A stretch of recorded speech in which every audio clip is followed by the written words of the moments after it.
World-class faculty, cutting-edge labs and immersive learning. A vibrant campus life beyond the classroom. SGT University, nurturing future leaders. नमस्कार, बहुत बहुत स्वागत आप सभी का। मैं हूं आपके साथ चेतन और आप देख रहे हैं दैनिक जागरण। चार बड़ी खबरों की हम इस बुलेटिन में बात करने वाले हैं, लेकिन सबसे बड़ी खबर से हम शुरुआत करेंगे। इजराइल ईरान जंग पर यह बड़ी खबर है और यह बड़ी खबर आपको बता रहे हैं, जिसको लेकर अब लगातार चर्चाएं जो है वो तेज होने लगी हैं। ट्रंप ने जिस तरीके से न्यूक्लियर को लेकर दबाव बनाया कि न्यूक्लियर डील जो है वो ईरान साइन करे, और इसको लेकर लगातार वो पोस्ट भी करते हुए नजर आए। एक चेतावनी कहें तो उन्होंने ये भी कही कि तेहरान जो है उसे खाली कर दिया जाए, तेहरान में जो लोग हैं वो छोड़कर सुरक्षित स्थानों पर चले जाएं, ये भी कहते हुए ट्रंप नजर आए थे। और न्यूक्लियर डील पर तो वो दबाव लगातार बना ही रहे हैं ईरान पर। हालांकि ईरान अपनी चीजों से पीछे हटने को तैयार नहीं है। ये एक बड़ी जानकारी इस वक्त आपको दे रहे हैं। ट्रंप ने तेहरान खाली करने के लिए कहा, न्यूक्लियर डील साइन करने पर वो लगातार दबाव भी बना रहे हैं। इस पर ज्यादा बातचीत के लिए, ज्यादा जानकारी के लिए मेरे साथ एक खास मेहमान जुड़े हुए हैं। Major general retired Ashwini Siwach ji हैं। अश्विनी जी, पहले बहुत बहुत स्वागत आपका। क्या कहेंगे सर इस पर, ट्रंप क्या चाहते हैं?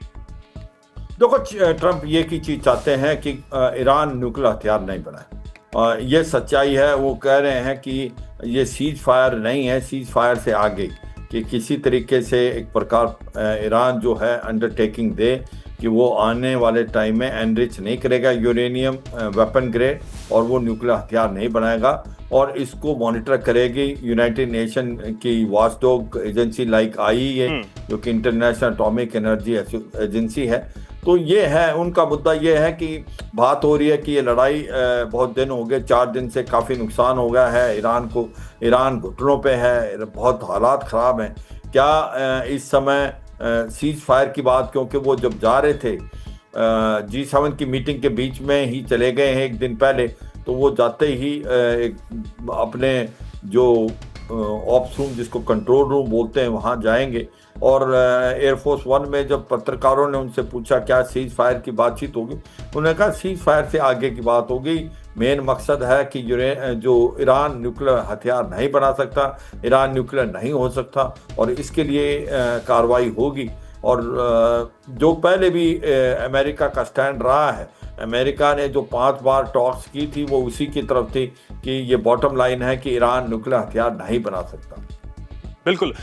इसको लेकर भी लगातार ये खबरें हैं सर, जिस तरीके से आप ट्रंप इस बात को बोल रहे हैं और G7 समिट को बीच में छोड़कर ही निकल आए, और तब भी उन्होंने इस बात को कहा कि सीज फायर की बात नहीं, उससे कुछ बड़ा भी है। तो ये भी अब ट्रंप लगातार कह रहे हैं। हाँ बिल्कुल, वही मैंने कहा। जो एयरफोर्स 1 में जब बैठे हुए थे, जब पत्रकारों ने उनसे पूछा तो उसने बोला कि सीज फायर नहीं, सीज फायर से आगे उससे भी बड़ी चीज़ है।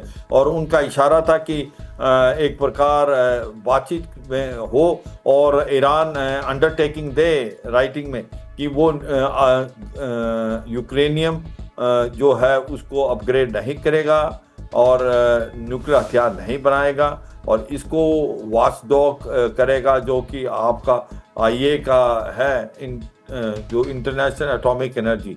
तो मुझे लगता है कि बॉटम लाइन है, ये रेड लाइन है कि भाई इस ईरान न्यूक्लियर हथियार नहीं बना सकता, ईरान न्यूक्लियर कंट्री नहीं बन सकता। ठीक है। हालांकि ट्रंप के जो दावे हैं, ट्रंप बार बार जो दबाव बनाने की कोशिश कर रहे हैं, इसमें कितना दम है ये तो आने वाले समय में पता लगेगा।